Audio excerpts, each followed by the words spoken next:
podcast is brought to you as a joint initiative between Anubhav, the National Institute of Social Defense, Ministry of Social Justice and Empowerment, and Media for Community Foundation. Producers, Kovai Vani, Kovai Care Retirement Communities. If you are a senior citizen and need help, contact our Elder Helpline 14567 between 8 a.m. and 8 p.m. We promise to help you lead a better life. I repeat, 14567 between 8 a.m. and 8 p.m.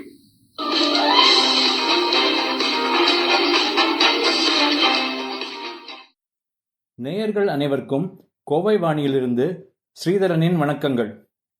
கீவாஜா என அன்புடன் எல்லோராலும் அழைக்கப்பட்ட திரு கீவா ஜெகநாதன் அவர்கள் ஒரு மதிப்பிற்குரிய தமிழ் அறிஞர், வர்ணனையாளர், பத்திரிகையாளர், கவிஞர், எழுத்தாளர் மற்றும் பதிப்பாளராக இருந்தார்.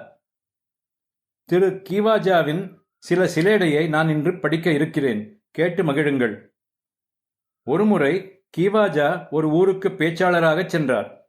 அங்கு அவருக்கு சிற்றுண்டி ஏற்பாடு செய்யும் ஒரு நபர் தங்களுக்கு பூரி பிடிக்குமா என்று கேட்க, கீவாஜா அவர்கள் ஜெகநாதனுக்கு பூரி பிடிக்காமல் இருக்குமா என்று சொல்ல, அங்கு அருகில் இருந்த அனைவரும் அவருடைய சமயோதிக பதிலை கேட்டு சிரித்தனர்.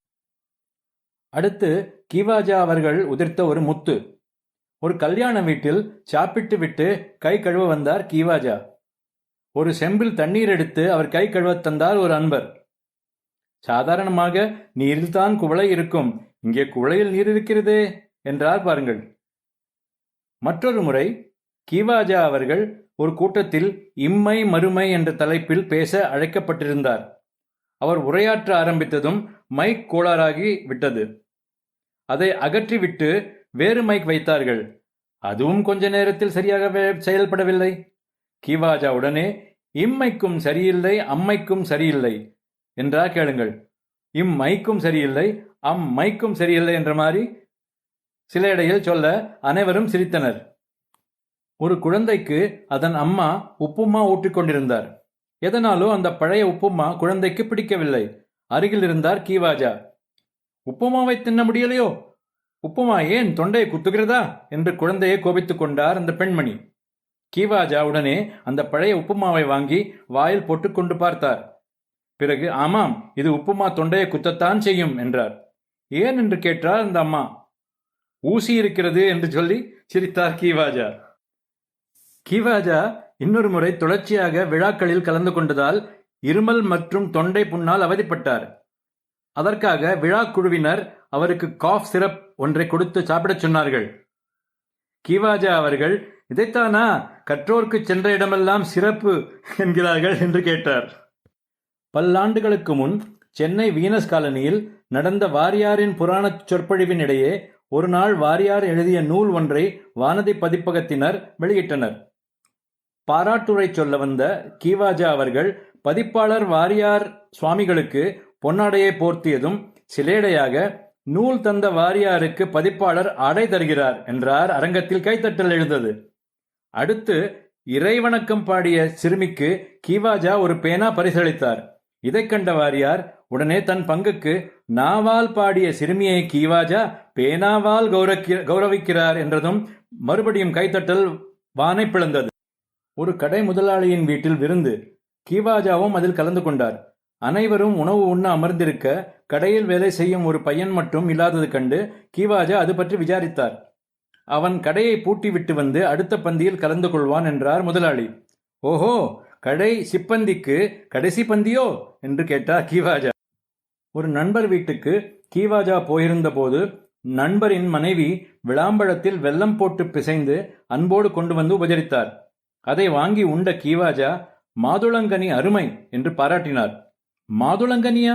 நான் தந்தது விளாம்பழம் அல்லவோ என்று அந்த அம்மையார் குழப்பத்துடன் கேட்க, மாது உளம் கனிந்து கொடுத்த கனி என்று சொன்னேன் என்றார் கீவாஜா. கீவாஜா அவர்களின் சிலேடையில் உச்சமான ஒன்று. ஒரு தடவை அவருக்கு போர்த்திய பொன்னாடை சிறிது கிழிந்திருந்தது. அதற்கு அவரின் கமெண்ட், இந்த பொன்னாடையில் பூ இருக்கிறது, பழம் இருக்கிறது, பிஞ்சும் இருக்கிறது என்றால் பாருங்களேன். இந்த வலையொலி அனுபவ், தேசிய சமூக பாதுகாப்பு நிறுவனம், சமூக நீதி மற்றும் அதிகாரமளித்தல் அமைச்சகம் மற்றும் மீடியா ஃபார் கம்யூனிட்டி ஃபவுண்டேஷன் இவர்களின் கூட்டு முயற்சியாக உங்களிடம் கொண்டு வரப்பட்டது. திட்ட ஒருங்கிணைப்பாளர்கள் டாக்டர் ஆர் ஸ்ரீதர் மற்றும் ஆலோக் வர்மா அவர்கள். வானொலி ஒருங்கிணைப்பாளர்கள் பூஜா முராடா, கௌசல்யா மற்றும் சாய் சுதா அவர்கள். தயாரிப்பாளர்கள் Kovai Vani, Kovai care retirement communities.